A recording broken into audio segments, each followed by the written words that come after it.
Voilà, nous voilà de retour chez les ânes. Aujourd'hui, les ânes, ils sont sortis de leur abri parce qu'il pleut plus. Bon, il y a le gros brouillard, mais ça leur va aussi. Voilà. Donc là, il y a Alkena qui est en dessus. Là, j'espère qu'elle ne fera pas tomber l'appareil de photo.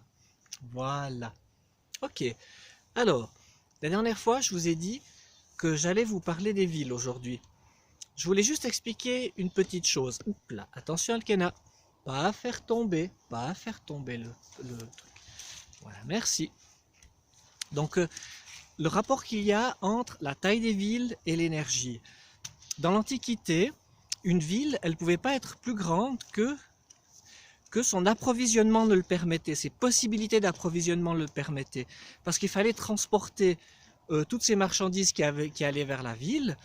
Et quand on avait des moyens, à l'époque on avait des moyens qui étaient limités, qui étaient plus lents que ceux de maintenant, et ben, ça déterminait le facteur de grandeur de la ville. Plus c'était facile de fournir la ville en nourriture et en biens de consommation, plus la ville pouvait être grande. Alors par exemple, les villes qui se sont bien développées, c'est les villes qui étaient situées près de grands ports maritimes ou les villes qui étaient sur des fleuves navigables. C'est les villes qui ont eu le plus d'essor à cette époque-là. Depuis l'arrivée des nouvelles énergies, c'est-à-dire charbon d'abord, pétrole ensuite, on a pu augmenter de manière phénoménale notre capacité de transporter des marchandises. Et ça a permis aux villes de grandir. Donc on peut en déduire que la taille des villes est proportionnelle à l'énergie qu'on a pu fournir pour la rendre possible, pour rendre possible cette expansion, pour rendre possible cette vie dans cette immense ville. La ville, elle a besoin d'énergie pour les gens qui vivent, pour s'éclairer, etc., etc. Donc on transporte cette énergie, mais elle a besoin aussi d'être fournie en nourriture, en matériaux, en toutes sortes de choses. Il doit venir de l'extérieur vers la ville. Plus la ville est grande, plus il faut aller loin. Et plus il faut aller loin, plus il faut des moyens de transport qui soient efficaces, pratiques et bon marché pour que ça fonctionne. Voilà. Donc ça, tout ce mécanisme a permis l'éclosion de nos villes. Donc maintenant qu'on a parlé de ça, on peut tout à coup faire une petite réflexion et puis se dire, mais voilà, c'est bien beau tout ça, mais notre consommation de pétrole, il faudra bien qu'on la baisse un jour ou l'autre si on veut vraiment s'engager et diminuer les émissions de gaz à effet de serre. Et pour faire baisser cette consommation, eh ben, il faut qu'on regarde partout où c'est possible de faire quelque chose, de la faire baisser. Donc, après ce que je vous ai dit là, à moins qu'on trouve une énergie abondante et non polluante et phénoménale entre-temps, mais pour l'instant, ça serait quand même plus judicieux d'arrêter d'agrandir ces villes et puis de redistribuer la population de manière plus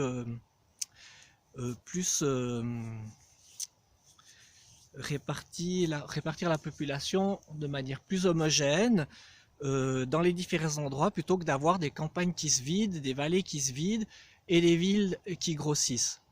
Alors ça, c'est toute une question de vision de société et de vision politique. Si on attire des grosses entreprises, des grosses industries proches des villes, on va forcément attirer des gens vers la ville parce qu'ils auront du travail là, etc. Si on développe des possibilités à l'extérieur, dans les villages, dans les périphéries, on va créer des emplois dans ces endroits-là, ça veut dire qu'il y aura moins de gens qui vont devoir se déplacer pour travailler, il y aura moins de gens qui auront besoin d'habiter en ville aussi, et du coup, on va diminuer tout ce trafic. Voilà, moi j'essaye un peu de réfléchir de cette façon-là, parce que je trouve que et je trouve, et je pense aussi que on aura beaucoup plus d'effets et beaucoup plus rapidement sur les émissions de gaz à effet de serre si on commence à réfléchir un peu de cette façon-là. Si on essaye de rendre la vie plus simple pour les gens, que les gens aient moins besoin de se déplacer, comme maintenant, qu'on ait moins besoin de déplacer les marchandises pour les gens, et ainsi avoir un effet direct sur les émissions. Voilà, sans commencer à parler de est-ce qu'on pourrait remplacer le pétrole par des véhicules électriques, par ci, par ça, etc., etc., etc.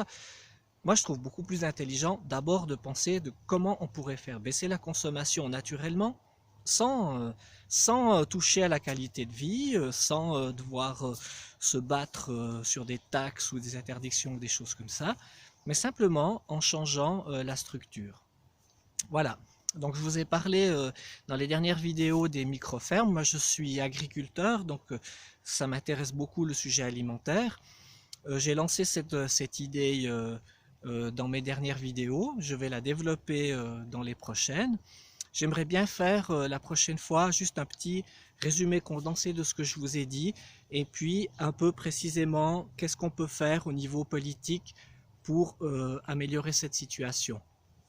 Voilà, je me suis peut-être un peu mal exprimé parce que moi je vous ai parlé des micro-fermes et je vous ai parlé des gens qui ont envie de faire ça, mais j'ai pas pensé de dire que les agriculteurs établis, les agriculteurs qui ont des exploitations, ils ont ces possibilités légales hein, de s'installer et de créer du commerce de proximité et tout.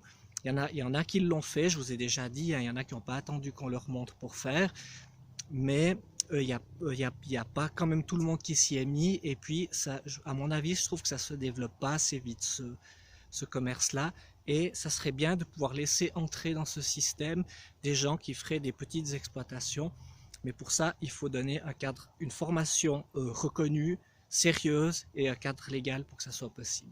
Voilà. Alors je vous dis à la prochaine. Hein, qu'est-ce que tu penses toi? On fait la petite réclame?